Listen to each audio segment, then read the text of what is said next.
Praise the Lord. जय मसीह की आप सभी का प्रभु यीशु मसीह के नाम से मैं स्वागत करता हूं मेरे प्रिय भाई बहनों, और आपको हमारे लाइव प्रोग्राम कमेंट्स के जवाब में मैं स्वागत करता हूं प्रभु यीशु मसीह के नाम से। धन्यवाद देना चाहूँगा, आप बेसब्री से हमारे इस कार्यक्रम के लिए इंतज़ार कर रहे थे, और जैसे आपको पता है कि हमारा हमेशा का एक्सक्यूज़ यही है कि हम कुछ टेक्निकल इश्यूज़ को फेस कर रहे हैं, क्योंकि आपको जानना बहुत ज़रूरी है दोस्तों, हम कोई स्टूडियो में नहीं बल्कि एक छोटे से सेटअप में कर रहे हैं।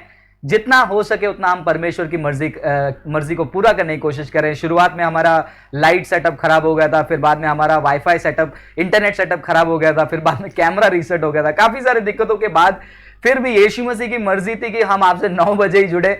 हो सकता है कोई ऐसा व्यक्ति हो जिसको प्रभु यीशु मसीह 9 बजे हमसे जोड़ना चाहे, इसके लिए देरी हो गई। हर देरी हो, कोई भी हो, सब उनके समय में हमेशा सही होता है। तो चलिए एक छोटे से प्रार्थना के द्वारा इस कार्यक्रम को हम शुरू करते हैं, और मीनवाइल हमारी टीम से मैं रिक्वेस्ट करूंगा कि मेरा ऑडियो क्लैरिटी, ये सारी चीजों का फीडबैक जो है आप तुरंत दें। तो चलिए एक छोटा सा प्रार्थना करते हैं।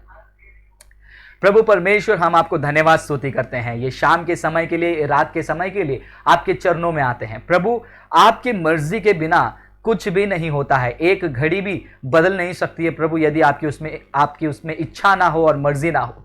प्रभु परमेश्वर, ये प्रोग्राम को आपके हाथों में सौंप कर देते हैं। आपकी महिमा के लिए हम ये प्रोग्राम करते हैं, और आपके वचन की गहराई को जानने के लिए आपके बच्चों को सहायता कीजिए। और प्रभु, मैं अपने आप को आपके पवित्र आत्मा के उस प्रभाव में समर्पित करता हूं, ताकि आप मुझे सहायता करें, लोगों के सवालों को और उनके इमोशन को समझे, और उस जवाब को बाइबल की ओर से देने के लिए मुझे मदद करने के लिए मैं प्रार्थना करता हूं। आगे चलकर प्रभु ये टेक्निकल चीजें, माइक, कैमरा, लाइट्स, इंटरनेट, ये सभी चीजों में आपका हाथ रहे, और आप हमें मदद कीजिए। आगे का समय आपकी महिमा के लिए हम सौंप के देते हैं, यीशु मसीह के नाम से मांगते हैं हमारे अच्छे पिता, आमीन आमीन।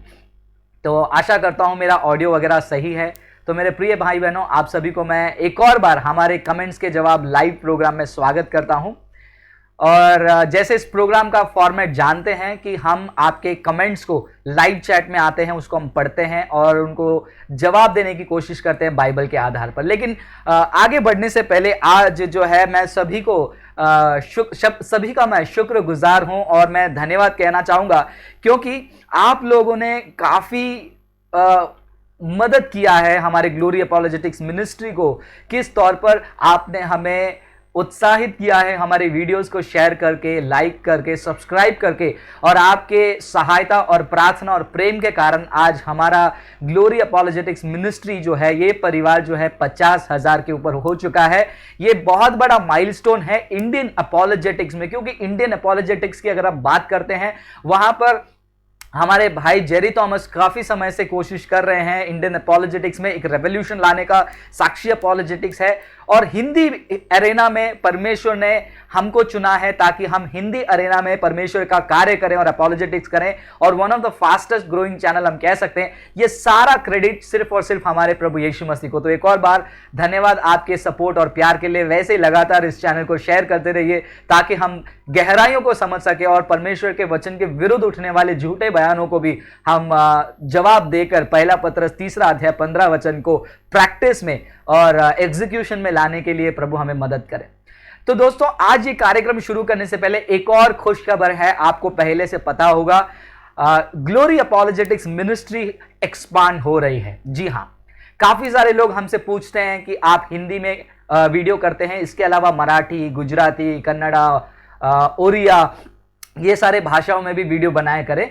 तो परमेश्वर का अनुग्रह हुआ है हम पर, और उन्होंने मदद किया है, और इसी के लिए आज एक नया चैनल को हम लॉन्च कर रहे हैं, जिसका नाम है GA रीजनल। हाँ दोस्तों, ये नया चैनल GA रीजनल में हम दूसरे लैंग्वेजेस में, दूसरे इंडियन लैंग्वेजेस में भी जो है वीडियो अपलोड करेंगे। कुछ लोग आगे आए हैं मराठी डबिंग करने के लिए, तमिल डबिंग करने के लिए, उनको मैं धन्यवाद कहना चाहूंगा। यदि इस प्रोग्राम को देखने वाले आप कोई भाई हैं, बहन है, अगर आपको लगता है कि आप डबिंग कर सकते हैं, ऑडियो बना सकते हैं दूसरे लैंग्वेज में हिंदी के अलावा, तो प्लीज हमें मेल कीजिए gloryapologetics@outlook.com। हम आपको भी अपॉर्चुनिटी देना चाहेंगे, आप इस प्लेटफॉर्म के सहारे परमेश्वर की महिमा करें। तो चलिए आपके साथ मिलकर इस खुशी का समय को मैं शुरू करना चाहूंगा। चलिए हम लॉन्च करते हैं हमारा एक और नया चैनल GA रीजनल। जी हाँ, ये चैनल का लिंक जो है आपको हमारे डिस्क्रिप्शन में मिलेगा और मैं भाई आशीष और मयूर से रिक्वेस्ट करूंगा कि उस लिंक को आप चैट में पोस्ट कर दीजिए। चैनल को बाद में ओपन कीजिए, सब्सक्राइब कीजिए। फिलहाल उस चैनल को हम ऑफिशियली यहां पर लॉन्च करते हैं। तो चलिए, क्या आप तैयार हैं मेरे साथ लॉन्च करने के लिए?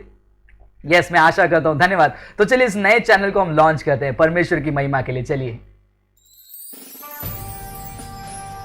प्रिय भाई बहनों, आप सभी का स्वागत है।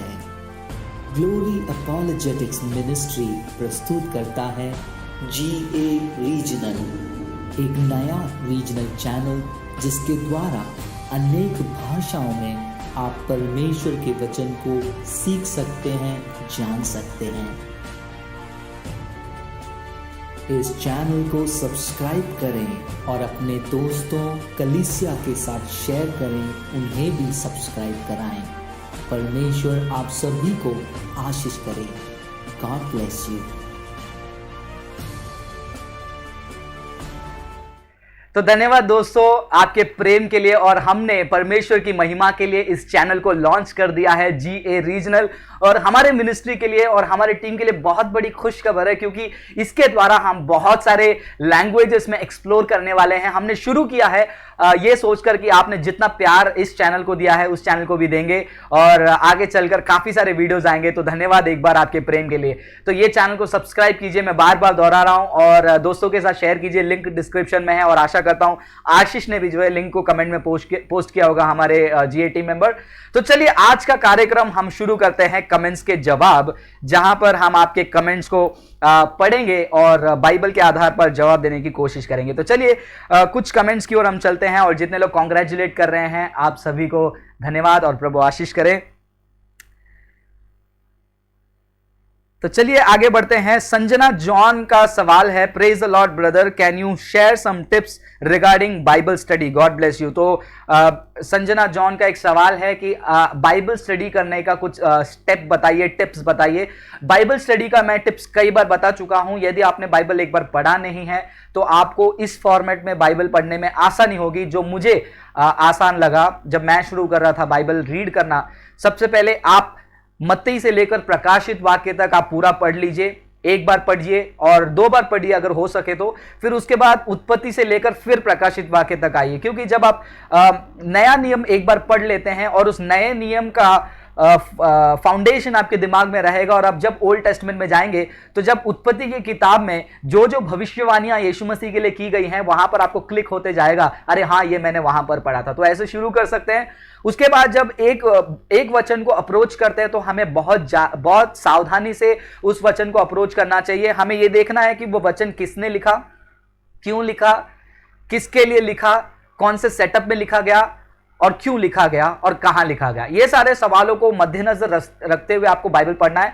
हो सकता है आप ये कहेंगे कि ब्रदर आपने जितना लिस्ट बताया, हो सकता है कि बाइबल नॉर्मली पढ़ते समय मैं उस तक पहुंच नहीं पाऊंगा। बिल्कुल सही है, लेकिन जब आप बाइबल पढ़ते हो इसको इमीडिएट संदर्भ में, मतलब बाइबल का एक वचन को निकालकर कुछ लोग जैसे मिसकोट करते हैं, कहते हैं कि मुझे शक्ति देने वाले परमेश्वर के सामर्थ्य से मैं कुछ भी कर सकता हूं, और ये कोट टी शर्ट में दिखेगा, ये कोट आपको जब वो एग्जाम देने जाते हैं वहां पर दिखेगा, अगर लाइफ में बहुत बड़ी प्रॉब्लम हो रही है तो वहां पर दिखेगा। तो सही मतलब क्या है? पॉल ने उस वचन को कब कहा? जब वो सेवा के राहों में बहुत ही कठिन परिस्थिति में गुजर रहे थे, तब उन्होंने कहा कि परमेश्वर के शक्ति से मैं सब कुछ करने के लिए काबिल हूं।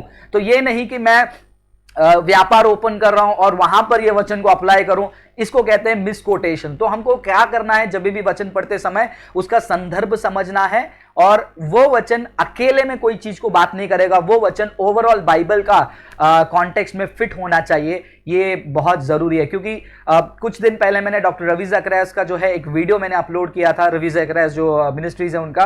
तो उन्होंने 4C टेस्ट कहा बाइबल का, वो हमें ध्यान में रखना है। सबसे पहला कॉन्फ्लुएंस ऑफ द राइटर्स, मतलब जितने भी लोगों ने बाइबल को लिखा है उत्पत्ति से लेकर प्रकाशित वाक्य तक, अलग अलग देशों में, अलग अलग प्रदेशों में, अलग अलग राज्यों में और अलग अलग जनरेशन में, ये बहुत ही आश्चर्य देने वाली बात है कि जो शुरुआत से लेकर उत्पत्ति की किताब से लेकर प्रकाशित वाक्य तक का जो मैसेज है वो एक धागे जैसा, बीच में कोई भी गांठ नहीं, कोई भी प्रतिवाद या फिर विरोधाभास ना करते हुए वो कंटिन्यूटी वहां पर दिखती है, कॉन्फ्लुएंस दिखता है।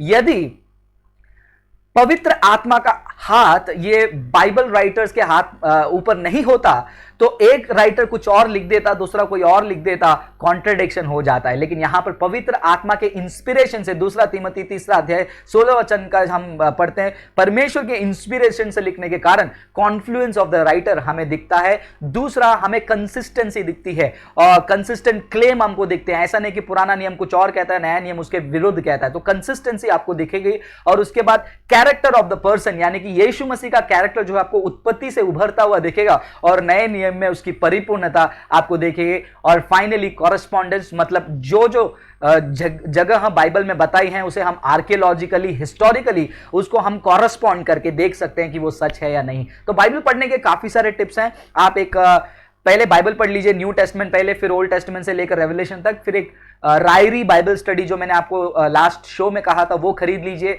या फिर ESV का जो है बाइबल है, ESV इंग्लिश स्टैंडर्ड वर्जन का जो बाइबल है, स्टडी बाइबल है, वो खरीद लीजिए, इसमें आपको सहायता मिलेगी। तो चलिए अगले कमेंट की ओर चलते हैं।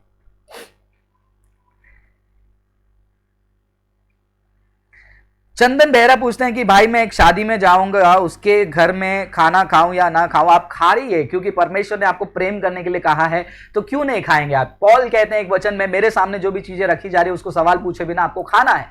लेकिन वो ये कहकर आपको खाना दे रहे हैं कि ये मूर्ति को चढ़ाया गया है, देन उसके बाद आपका निर्णय होगा तो प्रसाद खाना है नहीं खाना, इसके ऊपर एक वीडियो है हमारे यूट्यूब चैनल पर, उसे देखिए। उस वीडियो में मैं आपको ये नहीं कह रहा हूं कि आपको खाना है या नहीं खाना है, मैं आपको एक्सप्लेनेशन दे रहा हूं, निर्णय आपको लेना है। क्योंकि एज अ क्रिश्चियन अगर आप निर्णय नहीं ले पा रहे हो, किसी सेवक या किसी यूट्यूबर या फिर किसी अपॉलोजिस्ट के ओपिनियन पर अगर अपना जिंदगी आप बना रहे हो, वो बहुत ही घातक हो सकता है। तो फ्रांसिस के ओपिनियन पर नहीं, फ्रांसिस ने जो एक्सप्लेनेशन दिया है बाइबल के आधार पर, उसे आपको जो है चेक करके देखना है और आपको निर्णय लेना है मेरे लिए जरूरी क्या है और बाइबल क्या कह रही है इस टॉपिक पे। चलिए अगले कमेंट की ओर चलते हैं।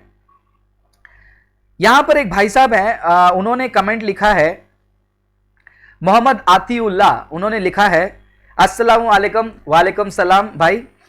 उन्होंने कहा है कि अगर if the first 5 book of Old Testament was written by Moses, peace be upon him, then how can he write about his own death and the place where he was buried in Deuteronomy chapter 34 verse number 5? व्यवस्था विवरण 34वां अध्याय 5वें वचन में यह लिखा है कि मूसा कहां मरे और उनको कहां दफनाया गया, और माना जाता है पेंटटुक बाइबल का पहला 5 किताब जो है मूसा ने लिखा है। तो मूसा अपने बारे में कैसे लिख सकता है, और मूसा मरने के बाद वो कैसे उसके मृत्यु के बारे में लिख सकता है, क्योंकि 34:5 में तो ये लिखा है। भाई अतिउल्लाह, मैं आपको एक सिंपल सा आंसर दूंगा। आपको जानना है कि मूसा कौन थे, और मैं मानता हूं इस बात को कि आप इस बात को स्वीकारेंगे और नकारेंगे नहीं कि मूसा जो है वो नबी थे। नबी का मतलब क्या है? नबी का मतलब भविष्यद्वक्ता, जो भविष्य को बता सकता है। क्या ये पॉसिबल नहीं है कि मूसा भविष्यवाणी के तौर पर उनको पता चला कि उनके साथ क्या होगा और परमेश्वर ने उनको बताया और उन्होंने लिखा? Why not? क्योंकि प्रॉफिट को फ्यूचर पता होता है, तो मूसा को पहले से पता है उनके साथ क्या होगा और अंडर इंस्पिरेशन ऑफ गॉड उन्होंने किसी को नहीं बताया लेकिन लिखा होगा। यह एक पॉसिबल एक्सप्लेनेशन मैं आपको दे सकता हूं।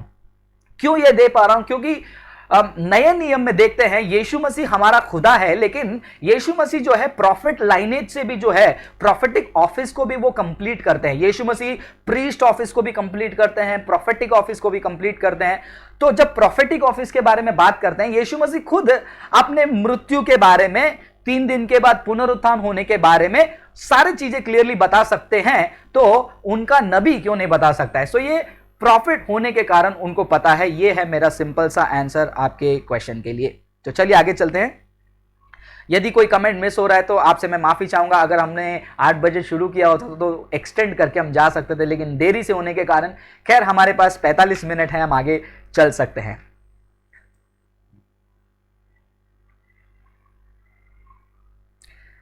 ट्रूथ ऑफ लाइफ कहते हैं, praise the Lord brother, Bible से हम जानते हैं कि परमेश्वर मरे हुओं का नहीं बल्कि जीवितों का परमेश्वर है, तो क्या ईस्टर पर कब्र पर जाना गलत है? सबसे पहली बात, ये कब्र पर जाना मोस्टली जितना मैं जानता हूं वो रोमन कैथोलिसिज्म से शुरू होता है, जहां पर एक फेस्टिवल होता है All Saints Day, I think so if I am not wrong, All Saints Day, जहां पर मरे हुए के लिए प्रार्थना किया जाता है और उनके आत्माओं के लिए प्रार्थना किया जाता है। यह बिल्कुल अनबिब्लिकल है, बेबुनियाद है, ठीक है, क्योंकि मर जाने के बाद वो व्यक्ति को आप क्या कह रहे हो, आप उसके लिए क्या कर रहे हो, उसका कुछ लेना देना नहीं, और आपके प्रार्थना से उसको कुछ नहीं होने वाला है। परमेश्वर का न्याय जो है उसके साथ जो होगा, उसके क्रिया मतलब यह नहीं कि उसने अच्छे काम या बुरे काम किए, उसने यीशु मसीह को स्वीकारा नहीं किया, उसके ऊपर उनका न्याय होगा। तो आप यहां पर उनके लिए उपवास करना, प्रार्थना करने से कुछ नहीं होगा। तो ईस्टर के दिन, ऑल सेंट्स डे के दिन आपको कब्र में जाने की जरूरत नहीं। और कुछ लोग वहां पर कब्र में जाके रोते हैं, मैं मानता हूं ये इमोशनल बात है, मैं इस चीज का मजाक नहीं उड़ा रहा हूं, लेकिन कोई मतलब नहीं। अब मेरे पिताजी का देहांत हुआ है 2010 में।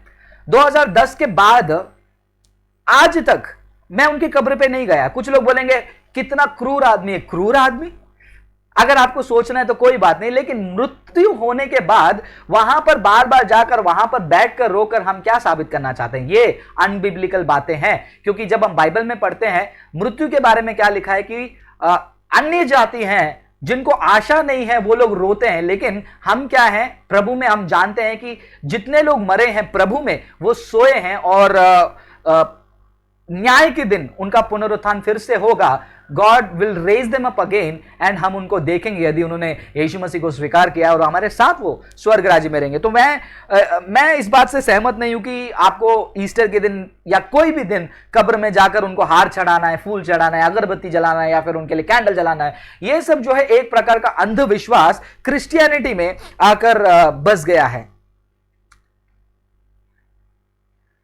मनीष खान कह रहे हैं कि प्लीज कम ऑन पॉइंट। आपने क्या सवाल पूछा मुझे पता भी नहीं, तो पॉइंट में कैसे आए आप? कौन से पॉइंट के बारे में बात करें? तो चलिए let's move to some more comments.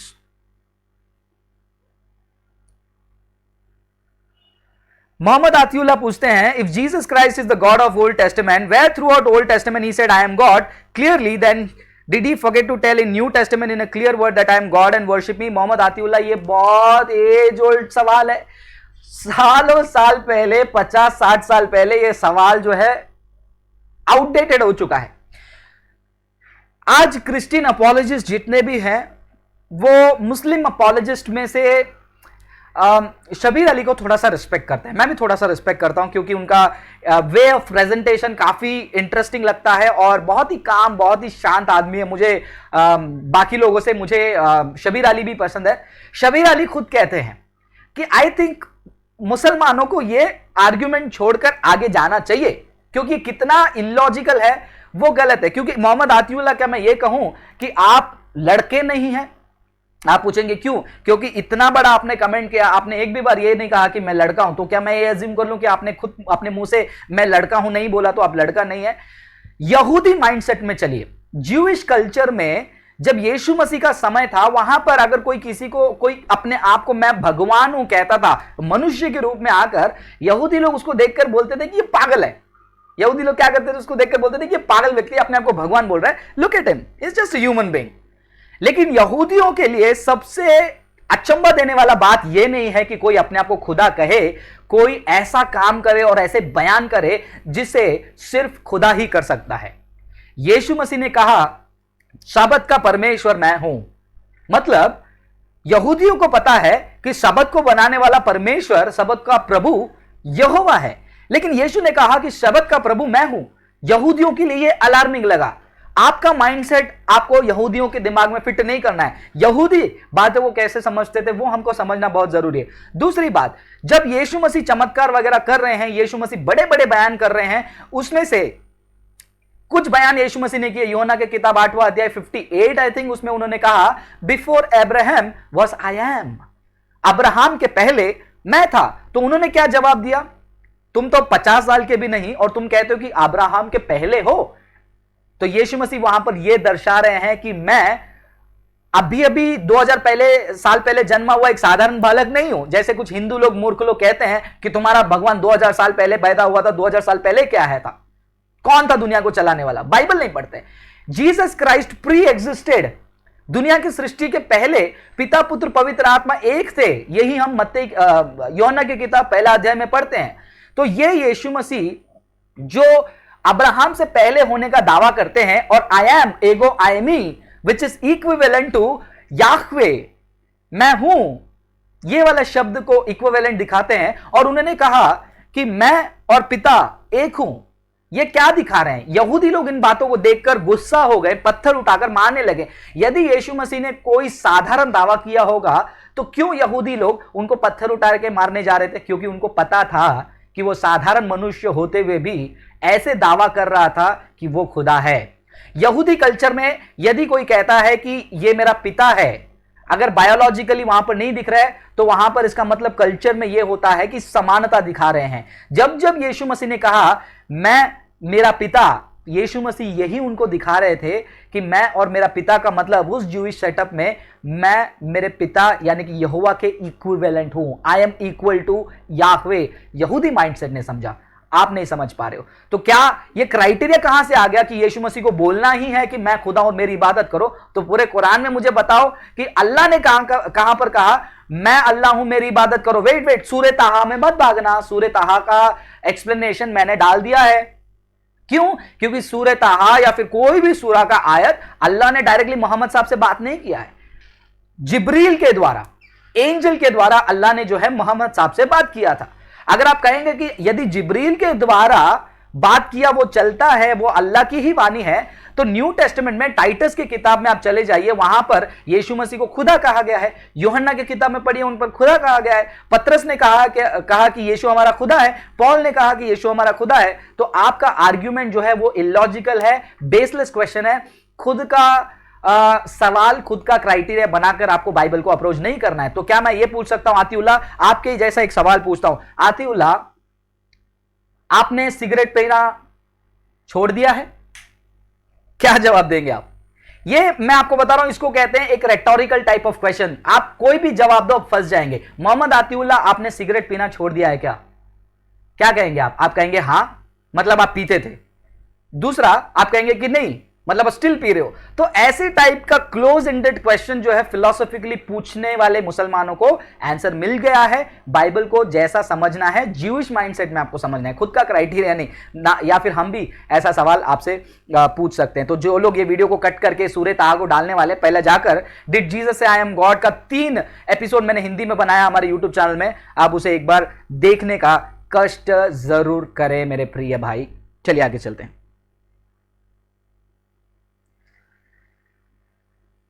Kevin श्रेष्ठा पूछते हैं गीता और गॉस्पल कैसे फंडामेंटली फर्क है? बहुत बड़ा फर्क है। गॉस्पल क्लियरली कहता है यीशु ही मार्ग है, यीशु ही सत्य है, यीशु ही जीवन है। दैट मीन्स गीता नहीं, कोई भी किताब हो वो फंडामेंटली अलग ही हो गया। जब यीशु मसीह कहते हैं कि मेरे अलावा कोई भी पिता के पास नहीं आ सकता, यीशु मसीह बाकी सारे पॉसिबिलिटीज को एक्सक्लूड कर रहे हैं। तो ये फंडामेंटल डिफरेंस है।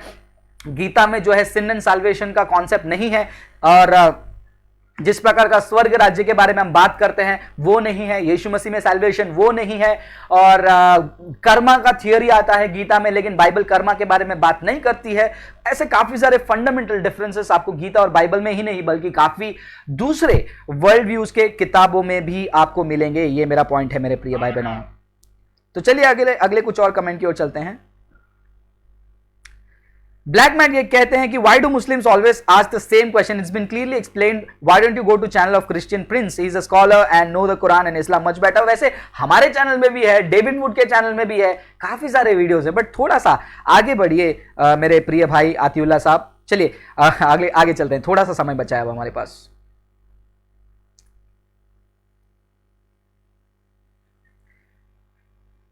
अक्षय आप वचन मत डालिए, क्योंकि वचन ओपन करके रीड करके आपका क्वेश्चन में समझकर आपको समझाने के लिए अभी हमारे पास समय नहीं है। तो डायरेक्टली आप सवाल को पूछिए कमेंट में, तो आसान होगा मुझे समझाने के लिए। ब्रदर एक सवाल है लव जीसस का। ब्रदर हमें कैसे पता चलेगा कि हमारा उद्धार हो गया है और परमेश्वर ने हमें उसके राज्य के लिए चुन लिया है? आपको तब पता चलेगा जब आपने यीशु मसीह को पूरी तरीके से स्वीकार कर लिया है और अपनी जिंदगी को यीशु के हवाले कर दिया है। और यीशु मसीह को स्वीकार करने के बाद आपके बातचीत, चाल चलन, क्रिया, एटीट्यूड सब में बदलावट आने लगी है, तो ये एक सबूत है कि यीशु मसीह को आपने स्वीकार किया है। दूसरा, हमको कैसे पता चलेगा कि परमेश्वर ने हमें उनके राज्य के लिए चुना है? पिछले लाइव शो में भी मैंने एक्सप्लेन किया। मत्ती की किताब 28वां अध्याय 19वें वचन में जो है आपको पता चलेगा कि ये आज्ञा सभी के लिए है। आप एक स्पेसिफिक बिशप, पास्टर, पोप या किसी के लिए नहीं, सभी के लिए है।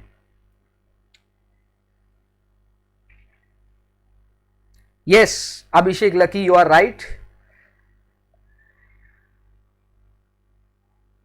Okay, great. तो चलिए, काफी सारे और कमेंट्स है, लेकिन इन कमेंट्स में जाने से पहले एक और मुख्य बात मैं मेरे प्रिय भाई बहनों से शेयर करना चाहूंगा। रिसेंटली हमने यूट्यूब पर एक वीडियो देखा यशुआ मिनिस्ट्री का घराना कैंपेन के बारे में। इसके ऊपर मेरा ओपिनियन मैं शेयर करना चाहूंगा, क्योंकि ग्लोरी अपॉलोजेटिक्स मिनिस्ट्री हमेशा इसी कोशिश में रहती है कि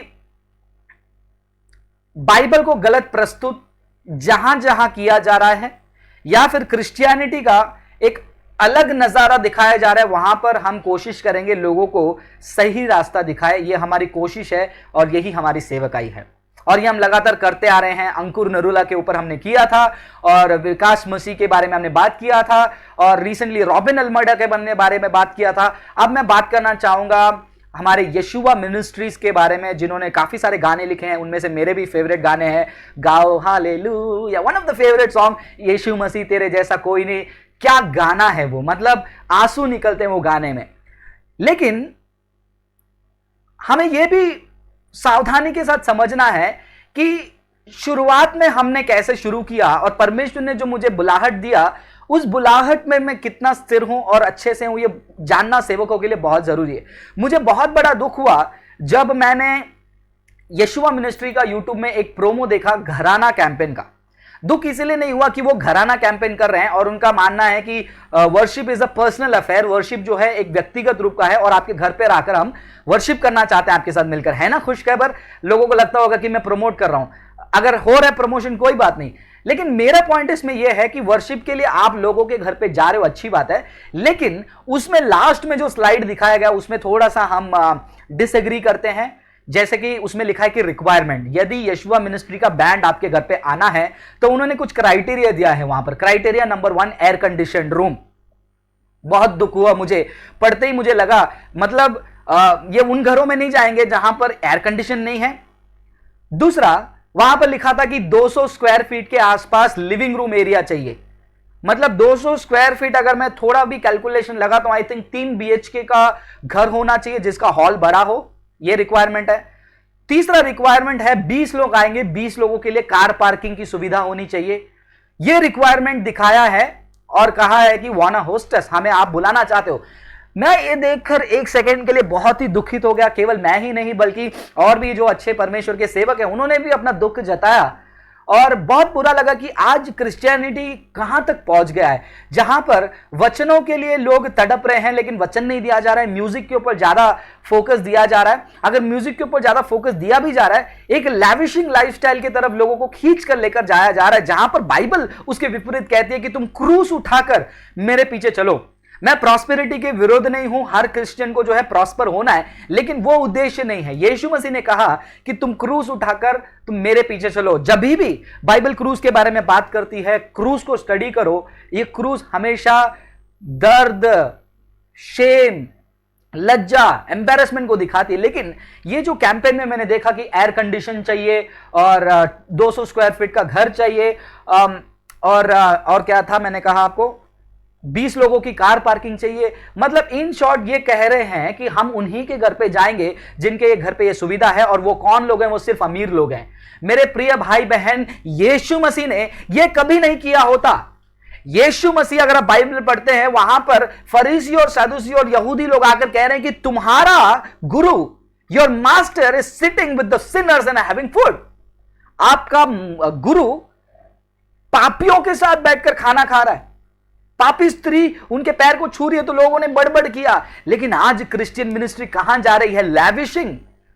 आप बोल सकते हो कि भाई फ्रांसिस, आपने वही फिर गलती किया है, आप डायरेक्टली उनसे क्यों नहीं बात करते हैं? हमारे टीम मेंबर को मैंने कहा उनसे बात करने के लिए, उन्होंने उनको कॉल किया, लेकिन कैमरन भाई से बात नहीं हो पाई। और उन्होंने उनको मैसेज दिया है कि आप जो है उनके जो इंचार्ज है उनको बताया गया है कि ऐसे ऐसे ग्लोरी अपॉलोजेटिक्स मिनिस्ट्री का मानना है, ये मिनिस्ट्री स्पिरिट नहीं है, ये एकदम लग्जरी मानना है। मतलब आप कोई प्रेयर वर्शिप की बात नहीं कर रहे हो, आप लग्जरी एंजॉयमेंट और एंटरटेनिंग इवनिंग की बात कर रहे हो। तो उन्होंने कहा कि हम इस मैसेज को जो है कैमरन जी को देंगे, लेकिन हमारे मेंबर ने उनको कहा हमने आपको बता दिया है करेक्शन के लिए, अब आपके ऊपर है, लेकिन हम हमारे लाइव शो में इसके ऊपर चर्चा करेंगे, क्योंकि मैं नहीं चाहता हूं कि इस बात को लेकर किसी के अंदर कंफ्यूजन रहे और कोई ऐसा ना सोच में पड़ जाए। लेकिन अगर आप मेरा पर्सनल ओपिनियन पूछोगे, मैं कहूंगा ये बिल्कुल गलत है। और उस बहन ने जो इंचार्ज है हमारे टीम मेंबर को कहा कि अगर वहां पर एसी नहीं है तो भी चलेगा, फैन रहेगा तो भी चलेगा। वो सुनकर मुझे अच्छा लगा, लेकिन जब भी आप इंटरनेट में डालते हो रिक्वायरमेंट, अगर हम आएंगे आपको एसी, 200 स्क्वायर फीट का घर और 20 पार्किंग। मुंबई में मैं रहता हूं दोस्त, 20 पार्किंग कहां मिलेगा दोस्त? एक सोसाइटी में एक पार्किंग मिलने के लिए मुश्किल हो जाता है जहां पर गेस्ट आते हैं, मतलब बंगला ही चाहिए। क्यों ये कर रहे हैं? ये म्यूजिक मिनिस्ट्री क्यों क्रिश्चियनिटी को पीछे ले जा रही है? क्यों एक जैजी और एक लाइफस्टाइल, एक रॉक स्टार पॉप स्टार वाला लाइफ दिखा रहे हैं? सच्चा वर्शिपर कौन है आप जानेंगे तो सिर्फ उनके वीडियोस को देखिए। यूट्यूब में बहुत सारे वीडियोस हैं, जैसे मैंने पिछले लाइव शो में भी कहा, वो शो शुरू होते ही गाना शुरू हो रहा है, यीशु मसीह मैं तेरी स्तुति करूं, लेकिन वो सिंगर वहां से हीरो जैसा चल के आ रहा है, जैकेट लगाकर, मस्त हेयर कट, जेल लगाकर, मतलब बहुत ही लुक, और जब गिटार बजा रहा है यहां वहां से एक्शन, लाइट यहां से आ रहा है। क्यों? किसकी महिमा कर रहे हो? Who are you praising? God or yourself? अगर आपको अपनी आवाज से परमेश्वर की महिमा करनी है, आप बाकी सेवकों को देखिए जो फादर बेरिकमैन है, वो भी वीडियो में थे, उनका नम्रता देखिए। आप अपने आवाज से परमेश्वर की महिमा करना चाहते हैं? नहीं, वीडियो देखकर तो ये लगता है कि हीरोइज्म का कोई मॉडलिंग चालू है। वो चल के आता है, उसके जूते से उसका फोकस होता है, साइड से फोकस होता है, ऊपर से कैमरा आता है। मजाक बना के रखा है मेरे क्रिश्चियन मिनिस्ट्रीज ने, और क्रिश्चियंस को देखकर लोग इसी के लिए हंसी मजाक उड़ाते हैं और उनको देखकर कहते हैं कि ये तो लैविशिंग लाइफस्टाइल वाले। नो, क्रिश्चियनिटी वो नहीं है। तो मेरा रिक्वेस्ट है यशुआ मिनिस्ट्रीज और कैमरन भाई से कि आप इस रिक्वायरमेंट को चेंज कीजिए। अगर आपको वाकई में लोगों के साथ मिलकर प्रार्थना करना है, आराधना करना है, स्लम्स में जाइए, झोपड़पट्टियों में जाइए, सड़क के कोने में जाइए, वहां पर शुभ संदेश सुनाइए। अगर आपको बैंड लेकर जाना तकलीफ हो रहा है, वहां पर जगह नहीं आ रहा, बस एक गिटार, मैं खुद जाता हूं स्ट्रीट में, सड़क पे मैं गाना गाता हूं, किसी की जरूरत नहीं, ढोल की जरूरत नहीं, ताली काफी है, चिल्ला चिल्ला कर आप गाइए अगर आपको यीशु मसीह के बारे में कहना है। और जो वचन कोट किया है प्रकाशित वाक्य में कि यीशु मसीह द्वार पे खड़े खटखटा रहे, वो पापियों के लिए, क्रिश्चियन के घर पे जाकर यीशु मसीह दरवाजा खटखटा रहे, वैसे ही हम आ रहे हैं। बाइबल को मिसकोट मत कीजिए, आप एक्टिविटी कीजिए, लेकिन लोगों को क्रिश्चियनिटी का दूसरा नजारा मत दिखाइए। रॉबिन अल्मेडा जैसे प्रीचर्स और जितने लोग कह रहे हैं कि वॉलेट निकालो उसमें से पैसा निकलेगा, ये सब मैं बाइबल के अगेंस्ट है, सफाई से आपको कहूंगा, और इसको कहने के लिए मैं बिल्कुल हिचकिचाऊंगा नहीं। तो चलिए, इस टॉपिक के ऊपर मैं ज्यादा समय बिताना नहीं चाहता हूं, बस मेरा बुरा लगा मुझे, इसलिए मैं शेयर कर रहा हूं, और अपने भाई बहनों को मैं सावधान रहने को कहूंगा कि ये रियल क्रिश्चियन मिनिस्ट्री स्पिरिट नहीं है। लेकिन उनके मिनिस्ट्री के शुरुआत का जो फर्स्ट सीडी का जो गाना है मेरे को पर्सनली पसंद है, आज भी उस गाने को मैं गाऊंगा और कंटिन्यू करूंगा, गाऊंगा, क्योंकि मेरे मन में कैमरन और यीशुआ मिनिस्ट्री के विरुद्ध कुछ नहीं है, लेकिन कुछ बयान जो बाइबल के विरुद्ध और क्रिश्चियनिटी के स्पिरिट के विरुद्ध आते हैं उसके खिलाफ मैं बोलूंगा ही। और जो लोग कहते हैं कि तुम न्याय करने वाले कौन होते हो, जैसे अंकुर नरोला मिनिस्ट्री के ऊपर मैंने एक वीडियो बनाया, वैसे उनकी मिनिस्ट्री के ऊपर नहीं बल्कि वचन को मिसकोट किया उसके ऊपर बनाया। लोग कह रहे हैं कि तुमको बाइबल स्टडी नहीं आती, तुम न्याय क्यों करते हो। मत्ती की किताब 7वां अध्याय 1 वचन का मीनिंग एक्सप्लेन किया है हमारे चैनल में, जाके देखिए। और जो लोग कह रहे हैं कि तुम उंगली उठाते हो, तुम डांटते हो, पर्सनली बात नहीं करते हो, अगर ऐसे लोग प्रेरित पतरस और पॉल के दिन रहते थे ना, पॉल को सुधारने चले जाते थे, क्योंकि पॉल ने पतरस को क्या किया, पब्लिकली क्या किया, उनको करेक्ट किया। जहां पब्लिक करेक्शन की जरूरत है वहां पर पब्लिक करेक्शन होगी। यदि आप करेक्ट कर रहे हो कि तुम गलत कर रहे हो, तुम उसको उंगली नहीं उठा सकते हो, तो तुम यही कहोगे पॉल को भी कि तुमने पतरस को उंगली उठाकर बहुत गलत किया, पतरस तुमसे बड़ा सेवक है, तुमने यीशु मसीह के साथ तो समय 1 घंटा भी नहीं बिताया। पतरस जैसे लोग 3-3 साल यीशु मसीह के साथ थे।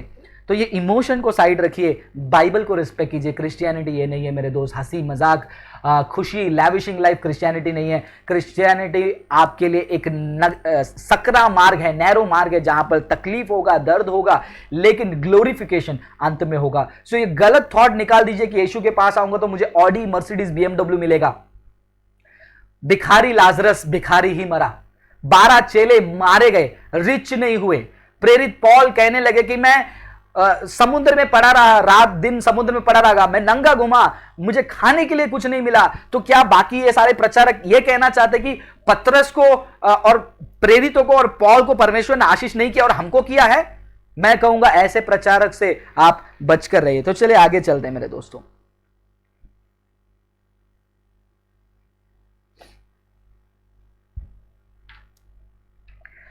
इस्लामिक अपॉलोजेटिक्स पूछते हैं, in Genesis God said that the sign of his covenant is circumcision and the irony is that Ishmael was circumcised on the same day and more irony is that all Muslims are circumcised but Christian. यहां पर Islamic अपॉलोजेटिक्स ये channel है, आप अपॉलोजेटिक्स हटा दीजिए क्योंकि आप उसके क्वालिफाई नहीं कर पाओगे, क्योंकि ऐसा बेकार सवाल आपने पूछा है। जब हम बाइबल पढ़ते हैं हमें क्लियरली पता चलता है कि पुराना नियम जो है वो नए नियम से अलग है। जब आपने कवेनेंट के बारे में बात किया है मेरे भाई, कवेनेंट जो है उसका मतलब होता है एग्रीमेंट। अगर आप बाइबल को पढ़ेंगे, मूसा के 430 साल पहले परमेश्वर ने जो है अब्राहम के साथ एग्रीमेंट बांधी थी, और वो 430 साल पहले जो एग्रीमेंट बांधी थी उस एग्रीमेंट का चिन्ह था सर्कमसिशन। फिर वो एग्रीमेंट एक्सटेंड हुआ, उसमें इस्राएलियों को मिस्र देश से बचाया और उनको एक और चिन्ह दिया, सैबत को मानना। तो मुसलमान लोग सैबत क्यों नहीं मानते? सैबत मानिए। और वहां पर अगर आप कंटिन्यूसली पढ़ेंगे, गलतियों की किताब 3 अध्याय 16वां वचन से लेकर 19वां वचन तक अगर आप पढ़ते हैं, गलतियों की किताब 3 अध्याय 16 वचन से लेकर 19वें वचन तक, वहां पर हमें पता चलता है कि वो अब्राहम को जो वाचा दिया था वो कब तक वैलिड है? टिल द सीड कम्स, वो वंश आने तक। कौन सा वंश?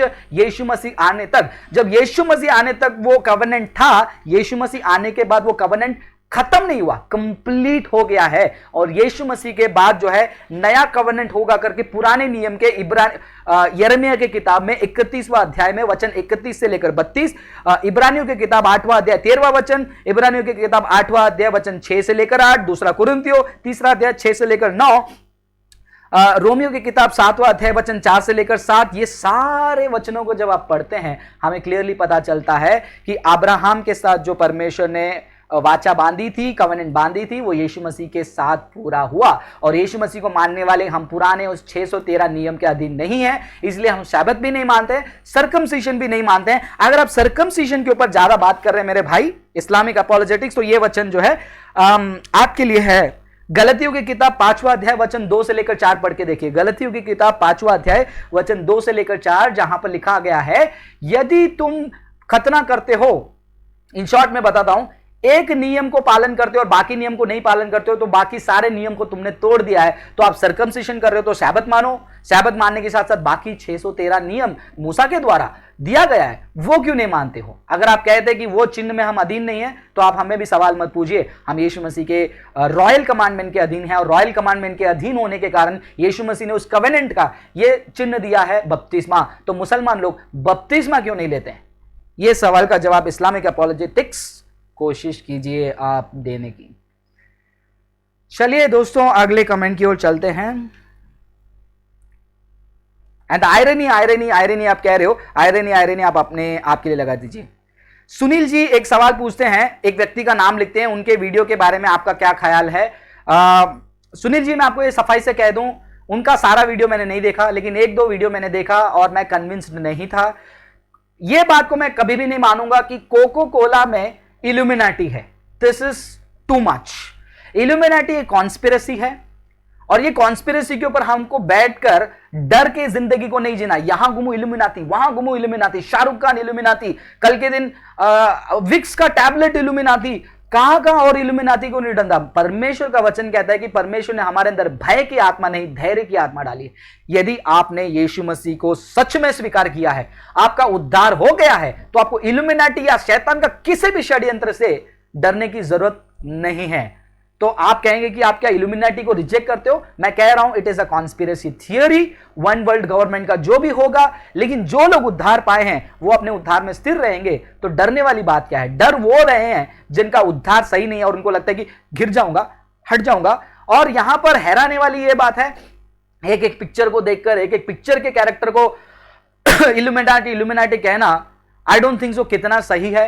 बाइबल उस चीज को उतना अनुमति नहीं देती है। हम अपने ज्ञान को ज्यादा इंप्लीमेंट करने की जरूरत नहीं है। तो मैं उनके बाकी सारे वीडियोस पे कमेंट नहीं करूंगा, एक दो मैंने जो देखा है। और ये इल्यूमिनाटी के पीछे लोग इतने डर कर बैठे हैं, इसी में मेरा थोड़ा सा जो है दिक्कत है। और इसी के लिए मैं आपको कहूंगा कि थोड़ा सा सावधान रहिए तो अच्छा होगा। अब ये नहीं कहना कि फ्रांसिस भाई आपको क्या है, हर किसी के खिलाफ बात करना है। बाइबल के खिलाफ बात करने वालों के खिलाफ फ्रांसिस और ग्लोरी अपॉलोजेटिक्स हमेशा बात करते रहेंगे।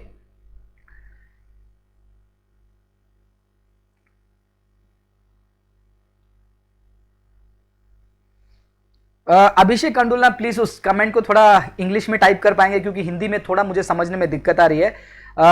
गैर कैथोलिक मसीह को परम प्रसाद ग्रहण करने से मना करते हैं। मैं समझा नहीं, परम प्रसाद क्या होता है? प्रभु भोज। कोई भी चर्च में प्रभु भोज जो है किसी को नहीं देना चाहिए। जब तक इंसान ने बपतिस्मा नहीं लिया है तब तक वो यीशु मसीह के उस प्रभु भोजन के भागीदार नहीं बनेंगे। तो अगर रोमन कैथोलिक नहीं, कोई भी कैथोलिक चर्च में आपको जो है जाएंगे तो आपने बपतिस्मा नहीं लिया है, यीशु मसीह को स्वीकार नहीं किया है, उनको प्रभु भोजन नहीं देंगे। और रोमन कैथोलिसिज्म का ट्रेडिशन बहुत बड़ा है, उसके ऊपर चर्चा करने जाएंगे तो हमारे पास समय नहीं है। तो फिलहाल इस टॉपिक को हम यहीं पर रोकते हैं। और 150 से भी ज़्यादा लोग हमसे जुड़े हैं, बहुत ही खुशी हो रही है आप सभी को हमसे जुड़े हुए देखकर। प्रभु आप सभी को आशीष करे। चलिए आगे चलते हैं हम। सब कुछ सही है मयूर भाई? ओके ग्रेट, आगे चलते हैं। आई थिंक एक छोटा सा ब्रेक ले लेंगे, 2 मिनट का ब्रेक लेकर मैं आपसे दोबारा जुड़ूंगा। बने रहिए हमारे साथ। एक छोटे से ब्रेक के बाद हम आपसे जुड़ते हैं। प्रिय भाई बहनों, आप सभी का स्वागत है।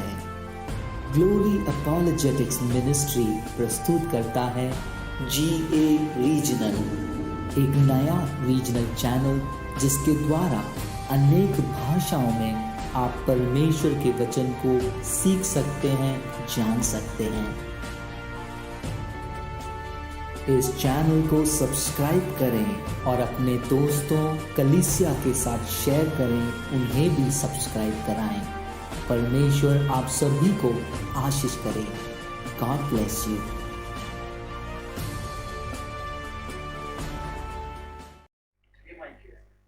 आप सभी का एक और बार स्वागत है हमारे लाइव शो कमेंट्स के जवाब में। तो चलिए समय को ध्यान में रखते हुए हम इस प्रोग्राम को कंटिन्यू करते हैं। Devdas, praise Lord brother Hyderabad, praise Lord Devdas भाई, thank you very much live जुड़ने के लिए हमसे, और लगातार आप हमारे लिए प्रार्थना करते हो। सुमित भाटिया कहते हैं कि बाइबल हमको कहती है कि परमेश्वर किसी को अपने सहने के शक्ति के बाहर जो है उनको टेस्ट नहीं करता। जब अय्यूब का किताब में पढ़ता हूं, गॉड ने जो है उनको कैपेसिटी के बाहर टेस्ट किया। ये आपका ओपिनियन है, आप क्या मानते हो? मैं भी सिंपल इसी बात को कहता हूं कि अय्यूब ने उस टेस्ट को जो है सह लिया है। अय्यूब ने जो है, अय्यूब के हिसाब से उनके कैपेसिटी में था। यस, उनके बच्चे उनको छोड़ के चले गए या मर गए, उनके कैटल्स मर गए, उनका पूरा संपत्ति खत्म हो गया, रातों रात वो पूरा विनाश हो गया, उनका संपत्ति सब खराब हो गया। यस, हमारे लिए वो बहुत ज्यादा लगा, लेकिन सफर करने वाला व्यक्ति ने क्या कहा? देने वाला भी वो है, लेने वाला भी वो है।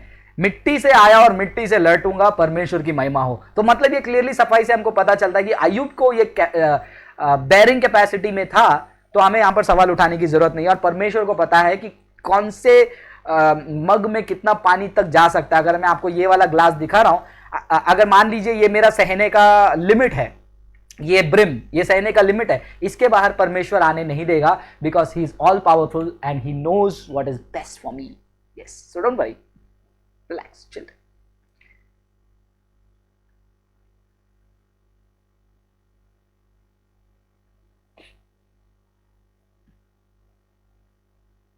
अभिषेक विकाल, आपने जो सवाल पूछा है इसका एक्सप्लेनेशन मैंने पहले ही दे दिया है। तो मरे हुए लोगों के लिए हमको प्रेयर करना नहीं है। ये जो है कैथोलिक से, कैथोलिसिज्म से आता है, विच इज अनबिब्लिकल, तो आपको प्रेयर करने की जरूरत नहीं है।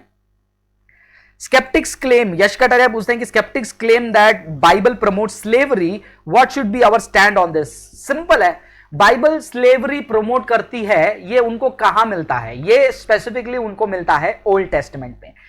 ये लोग इतना ही देखते हैं कि वहां पर एक शब्द लिखा है स्लेव, लेकिन जब हम बाइबल में जाते हैं स्लेव्स को कैसे ट्रीट किया जा रहा है इसके बारे में अगर वो पढ़ेंगे तो ये सवाल को वो उठाएंगे नहीं। तो मैं कोशिश कर रहा हूं फटाक से जो है कुछ रेफरेंसेस देने की।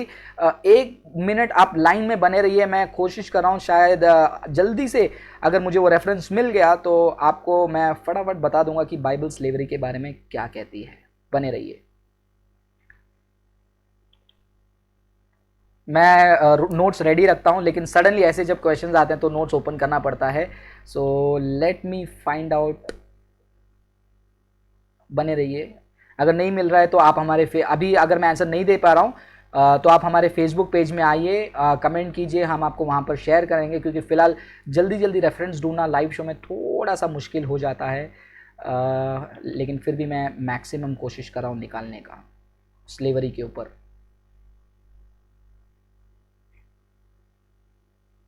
मिल जाओ मिल जाओ। हाँ, जब हम ढूंढते हैं तब हमें मिलता नहीं है। ओके, अभी मुझे मिल नहीं रहा है जो मैंने रेफरेंस सेव किया था, मैं आपको डिटेल में बता सकता हूँ। वैसे हमारे फेसबुक पेज पे आप कमेंट कीजिए, आपको मिल जाएगा। स्लेवरी के बारे में जब भी हम बाइबल में बात करते हैं हमें यह समझना है कि स्लेव को रखना भी जो है, नौकरों को रखना भी जो है, उसके कुछ रूल्स एंड रेगुलेशंस परमेश्वर ने जो है सफाई से दी हैं। अगर वो रूल्स एंड रेगुलेशन को वो ओनर नहीं रखता है तो वो ओनर की गलती है, और उसके साथ भी क्या होगा करके बाइबल सफाई से कहती है। स्लेव को हम लाते हैं तो उनको हमको रिलीज भी करना होता है, उनको जो पोर्शन देना होता है वो भी देना होता है। ऐसे काफी सारे चीजें हैं जो जिसका रेफरेंस आपको मिलेगा। फिलहाल मैं अभी भी ट्राई कर रहा हूं फाइंड आउट करने के लिए।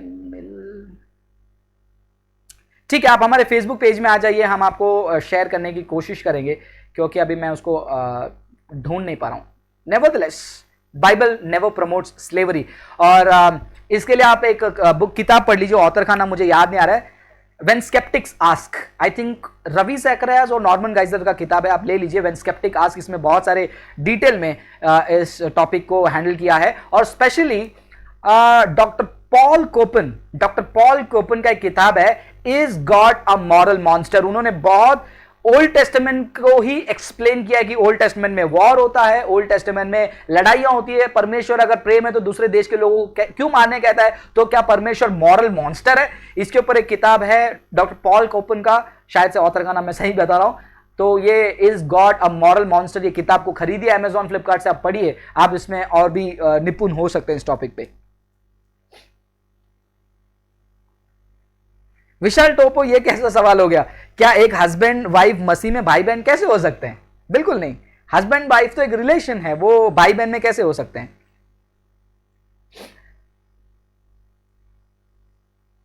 इस्लामिक अपॉलोजेटिक्स पूछते हैं how can Jesus die when he said that he will be alive in the belly of the earth just like Jonah was alive in the belly of the earth, and you can't lie about it that Jonah died because Jewish commentaries alive. No, कहां से आपने Jewish commentary पढ़ा?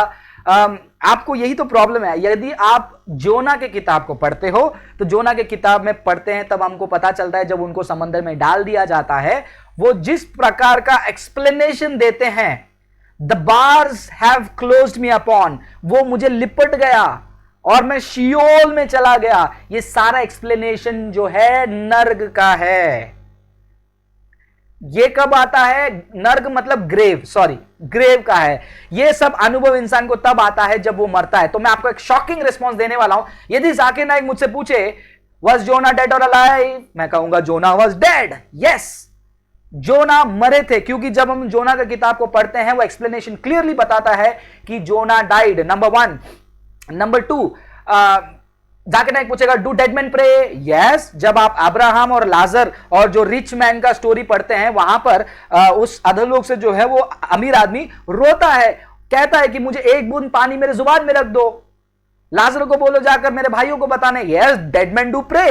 तो जैसे जोना मरे थे, definitely यीशु मरे थे, ये एक एक्सप्लेनेशन है। दूसरा एक्सप्लेनेशन, यीशु मसीह वहां पर जोना का मरना अलाइव रहना उन्होंने नहीं निकाला, उन्होंने वहां पर टाइम फ्रेम को कोट किया है, 3 दिन 3 रात। जैसे यीशु मसीह ने कहा वैसे 3 दिन 3 रात वो कब्र में रहे। आप कहेंगे कि 3 दिन 3 रात कैसे, फ्राइडे को तो संडे आ गए।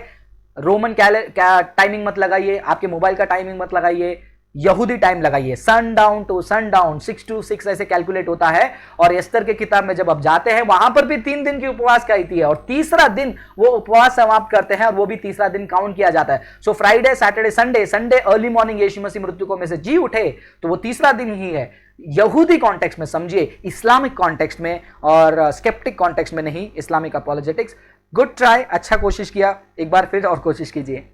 बाइबल में सत्य है उसको आप चैलेंज करें और सत्य उभर कर ऊपर ही आएगा और आगे आएगा। धन्यवाद आपके सवाल के, प्रभु आपको आशीष करें।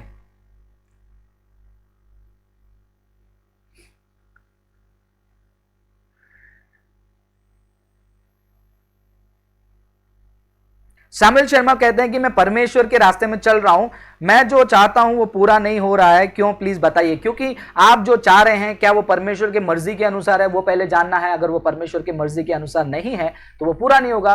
क्योंकि आप जब परमेश्वर से मांगते हैं, यदि वो परमेश्वर की मर्जी के अनुसार होगा तो ही आपके लिए पूरा होगा। और पत्र में हम ये पढ़ते हैं कि तुम प्रार्थना करते हो और तुम उसे नहीं पाते हो क्योंकि तुम उसे अपने लालसा में बिताना चाहते हो। तो क्या आपका प्रार्थना ऐसा है कि जो आपके लालसा में इस्तेमाल करने वाली बात है? अगर हाँ तो शायद से आपका प्रार्थना की सुनवाई नहीं होगी, और हो भी रही है उसमें परमेश्वर को पता है कि कौन से समय में देना है। क्योंकि एक छोटे बच्चे के हाथ में मैं 5 रुपया दूं या 5 लाख रुपया दूं, ये पेरेंट्स के हाथ में है। छोटा बच्चा 5 रुपया ही डील कर सकता है, आइसक्रीम ले सकता है। अगर छोटे बच्चे के हाथ में मैं 5 लाख रुपया दूंगा तो क्या होगा? लेकिन वो जब बच्चा बड़ा होगा, मेरे जैसा मेरे जैसा जब बड़ा होगा, उसके हाथ में 5 लाख रुपया दोगे, उस 5 लाख को वो सही तरीके से इस्तेमाल करेगा। तो यीशु मसीह को पता है आप जिस मैच्योरिटी लेवल पर हो, क्या उस मैच्योरिटी लेवल पर आप जो मांग रहे हैं वो देंगे तो आप उसको हैंडल कर पाओगे या नहीं कर पाओगे? अगर नहीं तो एक अच्छे पिता के समान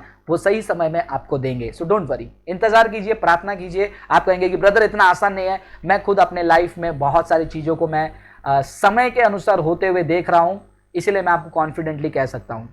हमारे पास सिर्फ और सिर्फ 8 मिनट बचा है, उसके बाद इस लाइव प्रोग्राम को हम समाप्त करेंगे। चलिए आगे कुछ और कमेंट्स की ओर चलते हैं। प्रकाश शैमुएल 11:4 में क्या है आप लिखकर बताइए, क्योंकि मैं मुझे ओपन करके पढ़ने में उसके ऊपर कुछ समय जाएगा। Thank you Relwin Takujur, thank you very much, God bless you. Abdul Razak पूछते हैं क्या खुदा ने यीशु से डायरेक्ट बात की है? यीशु ही खुदा है तो खुदा डायरेक्टली यीशु से क्यों बात करे? अगर आप कहेंगे कि क्या खुदा पिता ने यीशु से डायरेक्टली बात किया है, बिल्कुल आप बपतिस्मा के टाइम पे देख सकते हो, वहां पर पिता ऊपर से कह रहे हैं कि ये मेरा इकलौता पुत्र है जिससे मैं प्रसन्न हूं। यीशु मसीह नहीं, बाकी सब लोगों ने सुना। और यीशु मसीह पहाड़ में जाके प्रार्थना करने जाते थे, पिता से बात करते थे। ये कई बार गेत्सेमनी का घटना, काफी सारे बाइबल में ये सारी चीजें आप रेगुलरली आप पढ़ सकते हो। सो जितने लोग हमारे साथ जुड़े हैं उनको मैं वापस से बधाई देता हूं, धन्यवाद करना चाहूंगा हमसे जुड़े रहने के लिए। और हमारा जो नया चैनल है ग्लोरी अपॉलोजेटिक्स का GA रीजनल, उस चैनल को आप सब्सक्राइब कीजिए और उसमें काफ़ी सारे वीडियोज़ आने वाले हैं। आपको अच्छा लगेगा आपके भाषा में परमेश्वर के वचन को सुनने के लिए। राज सिन्हा पूछते हैं स्वर्ग में अब्राहम और मूसा दोनों कैसे पहुंचे? क्योंकि बिना यीशु के कोई नहीं पहुंच सकता, तो मूसा और अब्राहम कैसे पहुंचे बिना उद्धार के? राज सिन्हा, यहां पर प्रॉब्लम यह है कि आप जो है 2 कवेनेंट को आप समझना है। पहला जो कवेनेंट था ओल्ड टेस्टामेंट का, वो कवेनेंट का सैल्वेशन अलग था। न्यू टेस्टामेंट में जो कवेनेंट है वो सैल्वेशन अलग है। यदि आप इब्रानियों की किताब में आई थिंक 11वां अध्याय और 12वां अध्याय पढ़ेंगे, यस एक बार मैं चेक कर लेता हूं, मैं आपको गलत रेफरेंस देकर कंफ्यूज नहीं करना चाहता हूं। हीरोज ऑफ फेथ वाला जो है, हाँ 11वां अध्याय हीरोज ऑफ फेथ कहा है वहां पर, इब्रानियों की किताब 11वां अध्याय पढ़ेंगे, वो जो है विश्वास के द्वारा जो है उनका उद्धार हुआ है। और नए नियम में भी जो है विश्वास के द्वारा जो है हमारा यीशु मसीह को स्वीकार करने से उद्धार होता है। तो वो कवेनेंट में विश्वास और परमेश्वर उनको धर्मी ठहराता है तो उससे वो उद्धार होता है। नए नियम में यीशु मसीह के द्वारा हम धर्मी ठहराते हैं तो हम उद्धार पाते हैं। तो दोनों अलग अलग कवेनेंट है, इसका क्राइटेरिया अलग था, इसका क्राइटेरिया अलग था। तो ये वाला क्राइटेरिया वहां पर, वो वाला क्राइटेरिया यहां पर हमको नहीं लगाना है। लेकिन ये जो सैबत को मानने वाले हैं वो यही कर रहे हैं कि वहां का क्राइटेरिया सैबत को यहां पर लाके लगा रहे हैं। Amazing amazing. मदर जेरूशलेम वाले, माता यरूशलेम वाले कल्ट, अक्षय कुमार, क्या खुदा बीमारियां ठीक कर सकते हैं? यस, यीशु जिंदा है। यीशु मसीह ने कल भी चमत्कार किया, आज भी करता है और हमेशा करेगा, क्योंकि वो जिंदा खुदा है।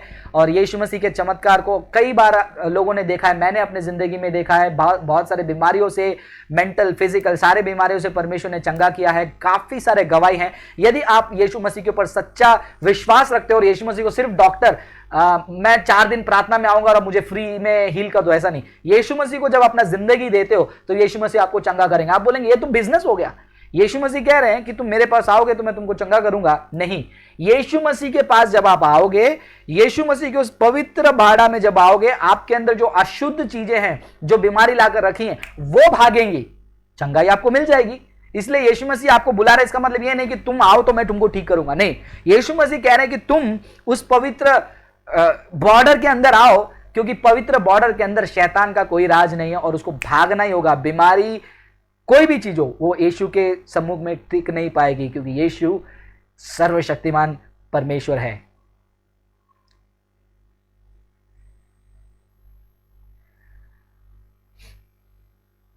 गोल्डी चहल, बिल्कुल ये मूर्ति पूजा है। अगर आप यीशु मसीह को देखे नहीं, कुछ लोग, मैंने लास्ट शो में भी बताया, पैशन ऑफ क्राइस्ट में आने वाले उस एक्टर के यीशु को देखकर वो रोते कि यीशु क्या मूर्ति पूजा है वो।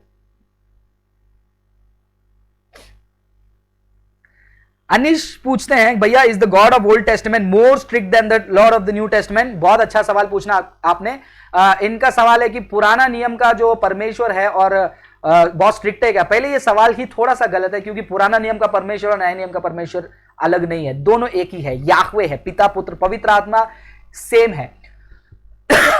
लेकिन हमें जब बाइबल पढ़ते हैं, पुराने नियम में कुछ बहुत ही ड्रामेटिक चीजें देखने मिलती है, पनिशमेंट, ये वो, मिरेकल्स। और नए नियम में देखने मिलता है कि यीशु मसीह प्यार से बोलते हैं, एक गाल पे मारो तो दूसरा गाल देना। ये बहुत बड़ा स्ट्राइकिंग डिफरेंस दिखता है। नहीं, पुराना नियम का जो समय था वो it was the age of prophet, it was the age of miracle, it was the age of God directly speaking to multiple prophets. तो जहां पर लोगों को ज्यादा दिया जा रहा है, उनसे ज्यादा लिया जाएगा, ये बाइबल कह रही है। अगर ज्यादा किसी को दिया जा रहा है जिम्मेदारी, और उनसे उतनी पूछताछ भी की जाएगी। और नए नियम में भी जो है खुदा का नेचर और कैरेक्टर कंसिस्टेंट है। पुराने नियम में परमेश्वर ने दंड दिया और नए नियम में परमेश्वर माफ किया, वैसा नहीं। पुराने नियम में लोगों को कितने बार यीशु मसीह ने मौका दिया है, खुदा ने मौका दिया। इसराइल को बार बार बोला है। यिर्मयाह की किताब में हमने थोड़ी देर पहले पढ़ा था कि मैंने उनके साथ वाचा बांधा, उन्होंने उस वाचा को तोड़ दिया। जैसे मां अपने बच्चे को संभालती है, मैं उनको संभालूंगा। लेकिन आगे पढ़ते हैं हम कुछ वचनों में कि उन्होंने मुझे त्याग दिया, वो लोग मुझे भूल गए। पुराना नियम और नया नियम जो है ज्यादा डिफरेंस नहीं है। नया नियम का न्याय का जो समय है वो अभी बाकी है। पुराने नियम में न्याय इंस्टेंट था, क्योंकि it was an age of dramatic miracles, dramatic experiences. और जितना ज्यादा खुदा दे रहा है उतना ज्यादा वहां पर सवाल भी पूछेगा। लेकिन खुदा का कैरेक्टरिस्टिक पुराने और नए नियम में चेंज बिल्कुल नहीं होता है। सबसे पहला, क्या खुदा पुराने नियम में पापियों को विनाश कर देता था और नए नियम में विनाश नहीं करेगा? नहीं। नए नियम में भी यीशु मसीह को जितनों ने स्वीकार नहीं किया, वो खुदा से अलग होकर विनाश की ओर ही चलेगा। और पाप करने वालों के साथ न्याय करने का जो कैरेक्टर है परमेश्वर का सेम है। पुराने नियम में व्यवस्था विवरण 32वां अध्याय 35वां वचन, भजन संहिता 145:20, यशायाह की किताब 59:18, एजेकिएल 18:20, और वही कैरेक्टरिस्टिक आप न्यू टेस्टमेंट में देख सकते हो। रोमियो की किताब 2 अध्याय वचन 5 से लेकर 6, रोमियो की किताब 6 अध्याय 23 वचन। कुछ लोग कह रहे हैं ब्रदर रुक जाओ, फास्ट मत जाओ, वीडियो को बाद में स्लोली पॉज करके आप लिख लेना।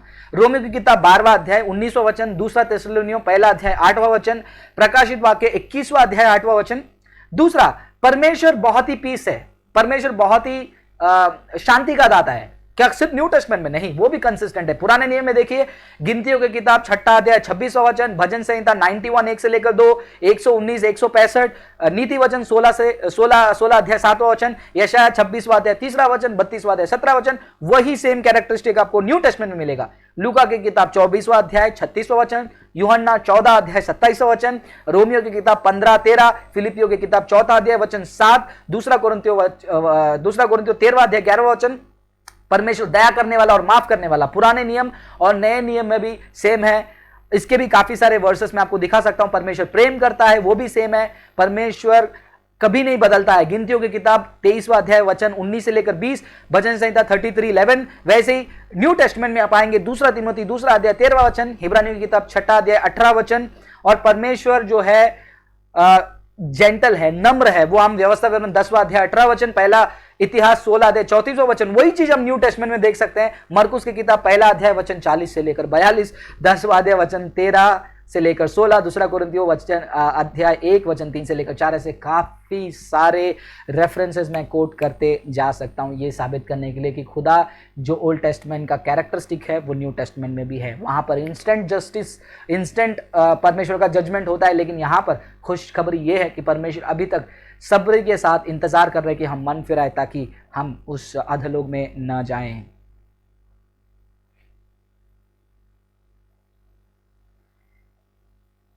चलिए, हमारा समय हो गया है मेरे प्रिय भाई बहनों, माफी चाहूंगा, काफी सारे लोगों का कमेंट नहीं पढ़ पाया मैं।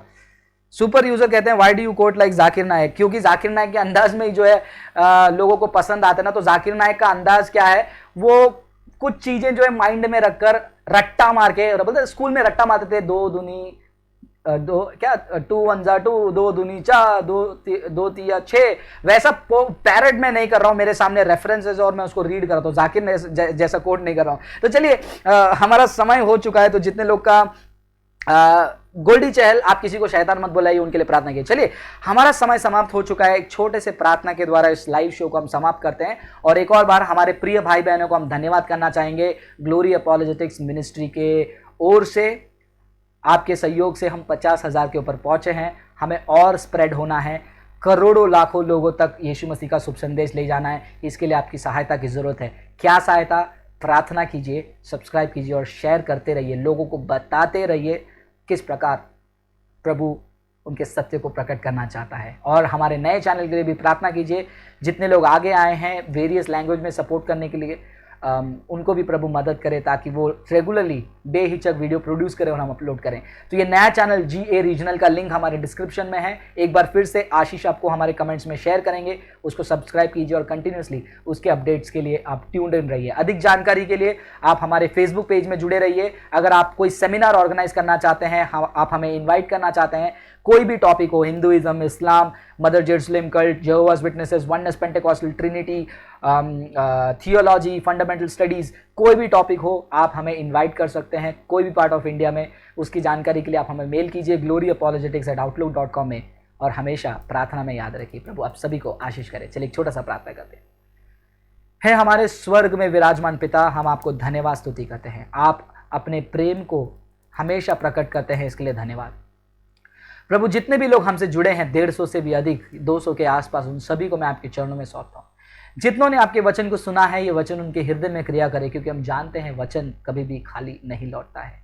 ये वचन उनके हृदय में हम बोए हैं, ये फल लाए, 60, 90, 100 से भी ज़्यादा गुना फल लाए, और ये भी आपके लिए सेवकाई करें, आपकी महिमा करें। ये रात के समय आप उनके साथ रहिए प्रभु। हम आमीन बोल के चले जाएंगे, लेकिन कभी भी हमसे दूर नहीं होने वाला इम्मानुएल साथ रहकर हफ्ते भर सबकी अगुवाई करने, मदद करने, पवित्र जीवन जीने में मदद कीजिए। कोई भी परिवार शारीरिक तकलीफ, पैसों की तकलीफ से अपने बच्चों को बचाए रखने के लिए मैं प्रार्थना करता हूँ। सत्य को जानकर, सत्य की ओर चलकर, सत्य के द्वारा आप तक पहुँचने के लिए हमें मदद करने के लिए धन्यवाद करता हूँ। आपके चरणों में सौंप कर देता हूँ। सारा आदर, गौरव, महिमा आप ही को देते हैं। यीशु मसीह के नाम से मांगते हैं हमारे पिता, आमीन, आमीन, आमीन। धन्यवाद दोस्तों, हमसे जुड़ने के लिए। लगातार प्रार्थना करते रहिए, इस वीडियो को भी शेयर कीजिए। और एक और बार हम आपसे दोबारा मिलेंगे हमारे लाइव शो में। कमेंट्स के जवाब, सच्चाई का सामना आपके साथ फ्रांसिस, और रेगुलर वीडियो अपडेट के साथ। तब तक के लिए प्रभु आप सभी को आशीष करे।